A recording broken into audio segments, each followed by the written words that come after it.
വയനാടിന്റെ കണ്ണീരൊപ്പാൻ നാട്ടുചന്തയുമായി കർഷകരും രംഗത്ത്.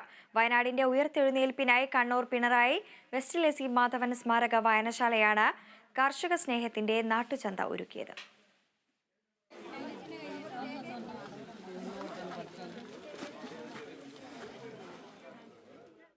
കർഷകർ ഉൽപ്പന്നങ്ങൾ നാട്ടുചന്തയിലൂടെ വിറ്റഴിച്ച അതുവഴി ലഭിച്ച തുക ദുരിതാശ്വാസ നിധിയിലേക്ക് സംഭാവന ചെയ്തു. നെല്ല്, അരി, തേങ്ങ, വാഴക്കൂമ്പ്, കാമ്പ്, നാടൻ പച്ചക്കറികൾ, നാടൻ തേൻ തുടങ്ങിയവയെല്ലാം വിൽപ്പനയ്ക്കായി എത്തിയിരുന്നു. ഇതിനു പുറമെ വനിതാവേദിയുടെ നേതൃത്വത്തിൽ വീടുകളിൽ നിന്ന് നിർമ്മിച്ച വിവിധയിനം പലഹാരങ്ങളും അടപ്രഥമൻ, പുഴുക്ക് എന്നിവയും വിൽപ്പന നടത്തി. കൂടാതെ യുവജനവേദിയുടെ നേതൃത്വത്തിൽ തട്ടുകടയിൽ മസാലദോശയും തട്ടുദോശയും ഓംലെറ്റും വിറ്റഴിച്ചു. ബാലവേദിയുടെ നേതൃത്വത്തിൽ കുട്ടികൾ കുട്ടിച്ചന്തയിൽ ചുക്കുകാപ്പിയും നൽകി.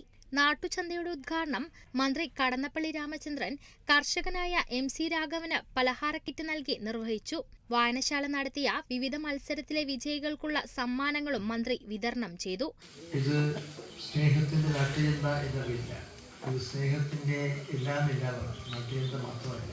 ഗ്രാമത്തിലെ ജനങ്ങളാകുമ്പോൾ സ്വാഭാവികമായിരുന്നു ഗ്രാമങ്ങൾ നന്മകളാൽ സമൃദ്ധമെന്ന് മഹാകവി പറയുകയാണ്.